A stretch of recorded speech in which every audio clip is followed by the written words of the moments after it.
reações de fissão nuclear, fusão nuclear, emissões de partículas alfa, beta, radiação gama, período de semidesintegração ou tempo de meia-vida, datação com carbono 14, enriquecimento de urânio. Provavelmente muitos desses termos que eu usei agora para iniciar a nossa aula de hoje são termos que você já ouviu falar, e alguns deles são muito comuns, inclusive nos noticiários dos últimos anos. Hoje a gente vai começar a estudar os fenômenos nucleares. A gente vai começar a falar sobre radioatividade. Galera, esse é um tema muito rico dentro da história da ciência, que trata muito de física, de química. Eu sei que talvez física e química não sejam os seus assuntos preferidos, mas com certeza falar de radioatividade tem um impacto muito grande também nas outras disciplinas, principalmente as disciplinas de humanas. Porque geralmente é como se resolvem ou tentam se resolver vários dos conflitos bélicos, e é como alguns países hoje em dia medem força e fazem assim o seu braço de ferro, digamos assim, em termos de armas nucleares.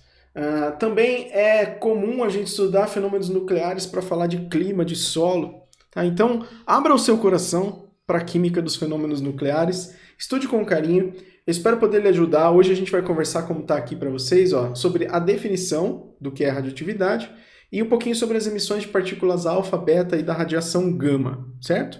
E num outro vídeo a gente vai conversar um pouquinho sobre decaimento radioativo, que seriam o tempo de meia-vida, né? E datação de carbono 14, que são temas muito comuns em provas de vestibular, e depois as reações de fissão e fusão, né? A fissão, que é a quebra dos núcleos, e a fusão, que é a união de núcleos menores. Beleza, crianças? Espero poder lhe ajudar e vem junto comigo estudar radiação. Vamos lá!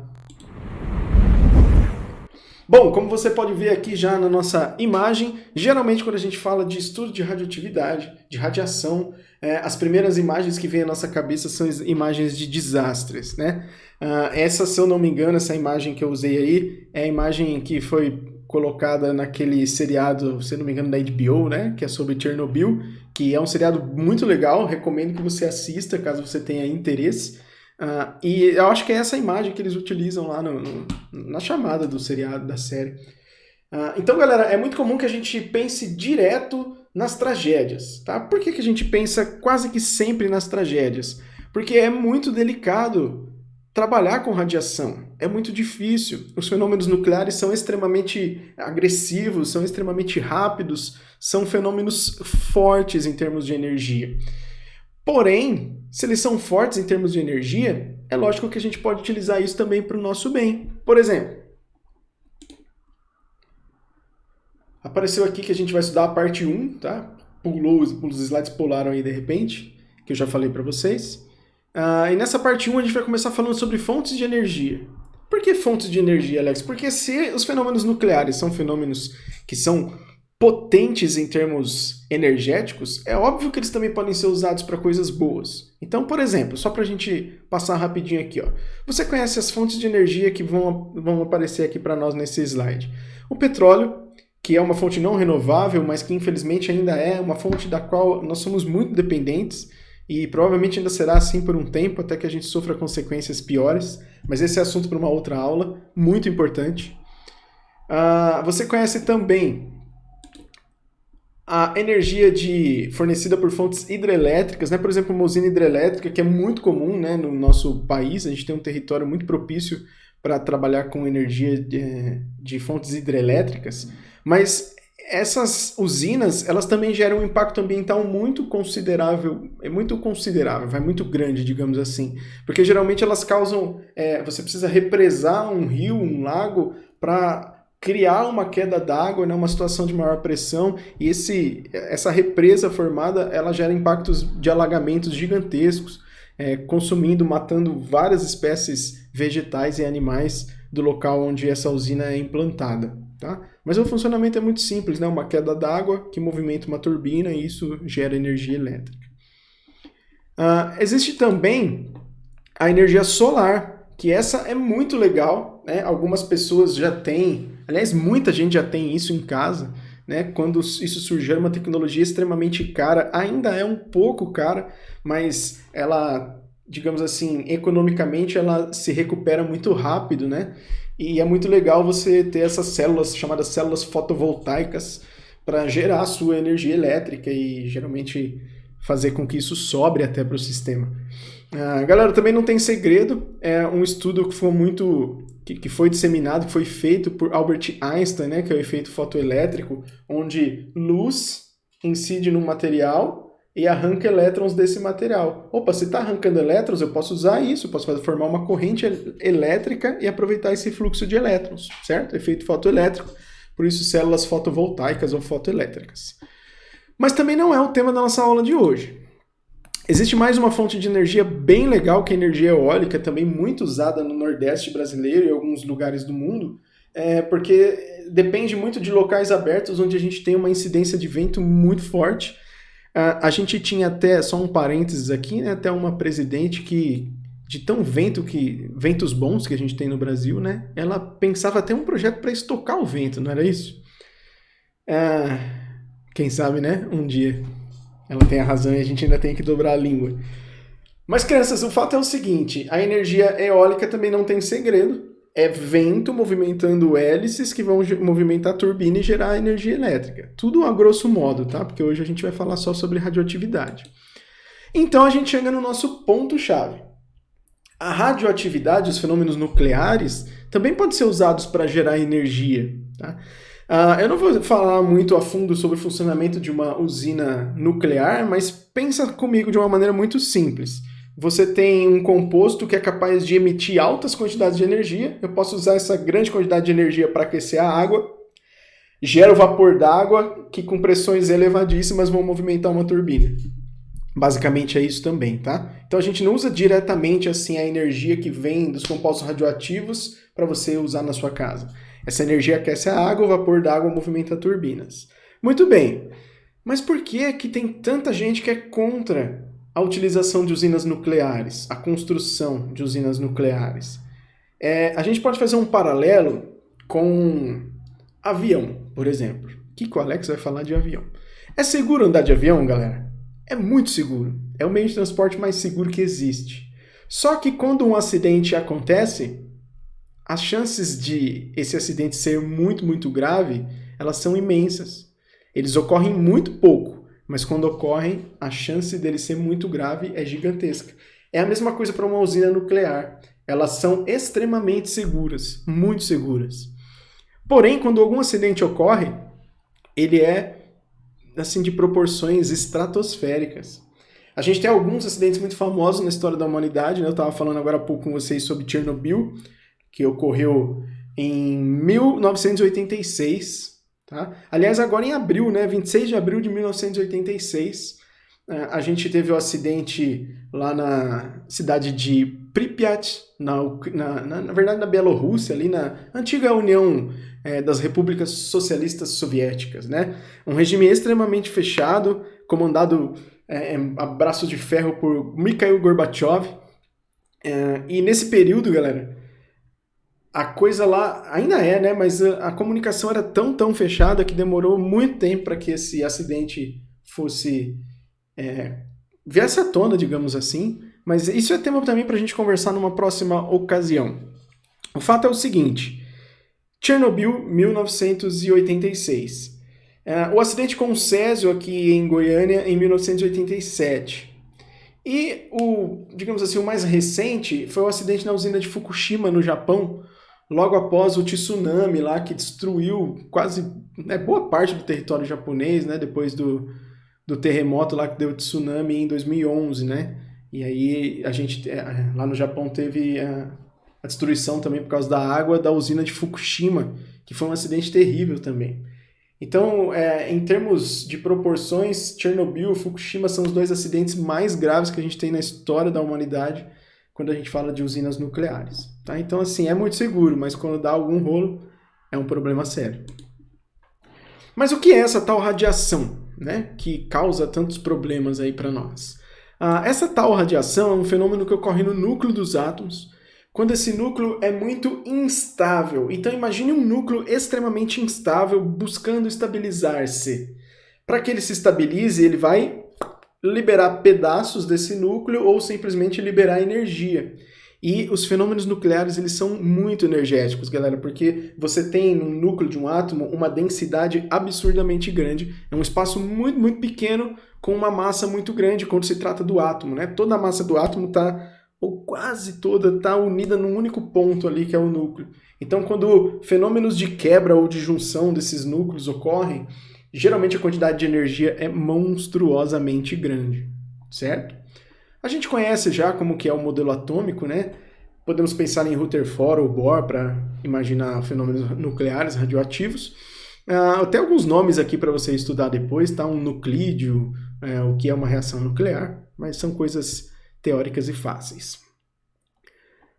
Essa imagem aqui resume muito do que a gente precisa entender hoje. Ó. Você tem um núcleo instável e ele precisa se tornar estável. Para isso, ele vai liberar partículas ou liberar energia. É isso que a gente chama de radiação. Partículas alfa, partículas beta, radiação gama, que não são partículas, são ondas. Embora tudo que seja onda é partícula, tudo que é partícula é onda. Mas a gente vai denominar alfa, beta como partícula e gama simplesmente como uma onda eletromagnética. Certo? Rapidamente aí, para a gente não ter um vídeo muito grande. O que é a radiação alfa, ou partícula alfa? É um pedaço do núcleo, tá? Alfa tem massa 4, porque tem 2 prótons e 2 nêutrons. Então imagine que você arranque de um núcleo 2 prótons e 2 nêutrons. Você arranca 4 de massa desse núcleo. Por exemplo, olha o urânio, com massa 238 e número atômico 92. Se o urânio perder uma partícula alfa, ele vai ficar com massa 234 e número atômico 90. A massa, beleza, não vai causar muitos problemas pro urânio. Porém, crianças, o número atômico dele mudou. Era 92, virou 90. E aqui a gente tem um problema pro coitado do urânio. Não existem 2 elementos diferentes com o mesmo número atômico. Então isso é o que a gente chama de decaimento radioativo. Quando ele emitiu um pedaço do seu núcleo para ficar mais estável, ele deixou de ser urânio. Porque agora o seu núcleo tem 90 prótons, e quem tem 90 prótons de acordo com a tabela periódica é o tório. Então o urânio transmutou-se em tório. Lembra daquela ideia lá dos alquimistas, lá no princípio da química, de você transformar metais em ouro? Era uma transmutação, tá? A gente não está transformando em ouro, mas a transmutação existe, tá? Para fenômenos nucleares. Quando o núcleo perde um pedaço, esse átomo deixa de ser o átomo que era e passa a ser um novo átomo. Coitado, né? Problemas de identidade para os nossos atominhos. Mas eles superam. A gente pode dizer, então, que em termos de conteúdo, aqui tem algumas notações aí mais chatinhas para você pensar, mas que, principalmente esse segundo quadro que está aí, ó, são partículas formadas por 2 prótons e 2 nêutrons que são atiradas em alta velocidade para fora do núcleo. Tá? Então é de fato um pedaço do núcleo. Todas as reações que a gente viu até agora envolviam eletrosfera. Ligações químicas, eletrosfera. Reações químicas envolvem as eletrosferas. Agora a gente está falando do núcleo. A gente está reagindo a partir do núcleo. Radiação beta. A radiação beta é um pouquinho mais estranha, mas ela é fácil de entender. Digamos assim, olha para essa figura que está aqui na nossa tela. Ó. Essa bolinha preta que está sendo apontada aqui no canto, ela é um nêutron, né? Ela não tem carga. E aí, depois da emissão de uma partícula beta, ela se transforma num próton. Olha que linda. Então, digamos, de uma maneira muito simples, tá, galera? Para a gente não ficar estudando partículas subatômicas mais profundamente, a gente pode pensar que quando um elemento emite uma partícula beta, ele aumenta um próton no núcleo. A sua massa permanece a mesma, porque ele não perdeu e nem ganhou um próton ou um nêutron. Ele transformou um nêutron num próton. Então perde-se carga. Pensa numa carga neutra. Se ela é neutra, ela é zero. Se de dentro dessa carga neutra sair uma carga negativa, ela fica positiva, porque positivo com negativo é que deixa ela neutra, certo? Então no caso da emissão de beta, que é negativo, a partícula que sobrou ela fica positiva, porque ela se livrou de uma partículazinha negativa, tá? Depois a gente pode até comentar sobre esses nomes diferentes, neutrino, antineutrino, enfim. Mas por enquanto pense assim, emitiu beta, aumentou o número de prótons. Olha esse exemplo que vai ter aqui, que bonitinho. Bismuto, 214 de massa, 83 de número atômico. Se ele emitir beta, ali tá só um Bzinho, porque o símbolo do beta falhou aí no slide.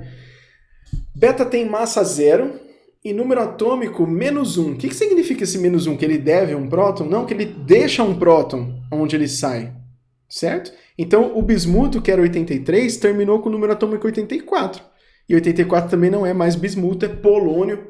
Então, houve a transmutação do bismuto em polônio. Perceberam a diferença? Se emitir alfa, sai um pedaço grande do núcleo, saem 2 prótons e 2 nêutrons. Se emitir beta, sai uma carga negativa do nêutron, então aumenta o número de prótons que ele tinha. A massa não muda, a massa só muda com alfa. E essa é uma dica importantíssima para os exercícios. A única partícula subatômica que modifica a massa de um átomo são as partículas alfa, beta não. Certo? Aqui estão os conteúdos, né, sobre partículas beta. Então, basicamente, o segundo quadro aqui é importantíssimo para nós. Ó, são elétrons atirados em altíssima velocidade para fora de um núcleo. Pensa comigo rapidinho antes da gente terminar. Está dizendo que são elétrons que são lançados para fora do núcleo. Então, dentro do núcleo tem elétrons? Óbvio que não, galera. Esse conteúdo aí, digamos assim, ele está dizendo para nós o seguinte. Beta é igual a um elétron, porque é uma partícula negativa. Só que ela vem de dentro do núcleo. Então, a gente pode dizer que são elétrons atirados para fora do núcleo em altíssima velocidade. Por que altíssima velocidade e alfa estava só com alta velocidade? Porque são partículas muito mais leves, viajam muito mais próximas da velocidade da luz, então são mais rápidas a velocidade, em termos de velocidade, certo? E para terminar, a radiação gama. Olha a radiação gama aqui, ó, nessa parte do slide. Galera, gama está dentro daquilo que a gente estuda como espectro eletromagnético. Então, é um comprimento de onda, tá? Embora você saiba que ondas e partículas, a gente tem a dualidade, né? Mas vamos estudar gama como sendo onda, tá? Tem um comportamento particular muito difícil de prever, mas tem um comportamento ondulatório bem interessante. Se ela é onda, a gente não vai falar de massa. Então, olha esse exemplo aqui. O Césio 137, responsável lá pelo acidente de Goiás. Aliás, o responsável não foi o Césio, né? Foram os seres humanos, mas enfim. Ele tem 55 prótons, 137 de massa. Ele é um beta emissor. Ou seja, se ele emitir beta, ele continua sendo bário, porque ele se transforma em bário, né? Porque beta não muda a massa, mas aumenta o seu número atômico para 56. Então, o Césio virou bário. Mas o bário ainda está instável. Eu falei para vocês lá no começo que o motivo pelo qual um átomo, um elemento, emite radiação é para adquirir estabilidade. O Césio, quando ele emitiu beta, ele continuou instável. Então ele pode emitir gama apenas, não emitir mais alfa e beta. E olha só, se ele emitir o gama, não perde massa e não perde prótons. Então a massa continua a mesma, o número atômico continua o mesmo, ou seja, é o mesmo elemento. Todo elemento químico que, digamos assim, emite apenas radiação gama, ele não transmuta, tá? Ele não muda. Então por que funciona? Porque ele está emitindo energia. Gama é uma onda eletromagnética de um comprimento muito pequenininho, portanto de uma frequência muito grande. Ou seja, carrega altíssimas quantidades de energia. Então imagine um núcleo muito instável e começa a liberar energia. Aí a energia dele abaixa e ele se torna mais estável. Sabe aquela criança peste que comeu açúcar e está correndo, se matando? Uma hora a energia vai baixar e ela vai se acalmar. É isso que vai acontecer com um núcleo instável do bário, por exemplo. Ele não precisa necessariamente transmutar. Ele pode simplesmente perder energia e aí a gente tem a emissão de ondas eletromagnéticas, que é gama. Certo? Alfa, beta e gama, ó, quando colocadas dentro de um campo elétrico, esse é o experimento de Rutherford, o mesmo Rutherford lá dos modelos atômicos, ele percebeu o seguinte: beta era deslocada para o sentido positivo do campo, alfa era deslocada para o sentido negativo. Ou seja, beta é negativa, alfa é positiva. E gama nem era deslocada, então gama não tem carga. Beta desviou muito, alfa desviou pouco. Então beta é levinha, alfa é um pouco mais pesada, como a gente acabou de ver nos slides anteriores aqui. Certo? Que mais? Aqui uma pequena comparação, galera, para a gente finalizar, que esse vídeo já está muito grande. A gente tem uma nomenclatura, né? Alfa pode ser chamada, às vezes, nos exercícios de núcleo de hélio, tá? Porque o hélio também tem 4 de massa, 2 prótons, 2 nêutrons. Se você pegar então o hélio e arrancar os seus elétrons, deixar só o núcleo de hélio, ele é igualzinho à partícula alfa. Então alfa pode ser chamado de núcleo de hélio, beta pode ser chamado de elétron, como a gente já viu, e gama vai ser chamado de gama mesmo, ainda bem.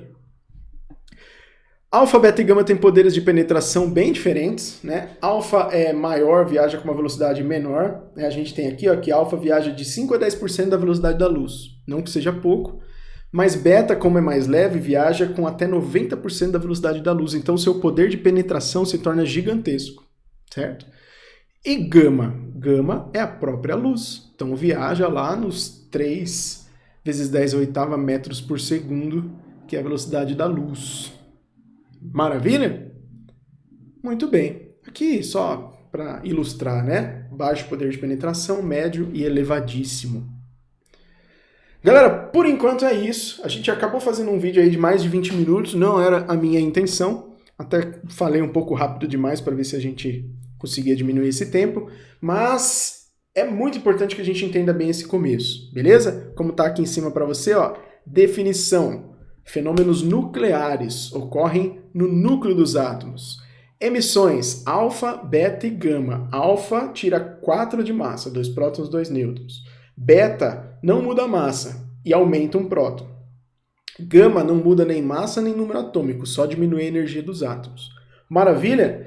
Em breve a gente continua a falar sobre radiação, aí eu vou contar para vocês um pouquinho sobre tempo de meia-vida e sobre fissão e fusão nuclear, para a gente complementar isso daí. Galera, valeu aí, espero ter ajudado e até o próximo vídeo.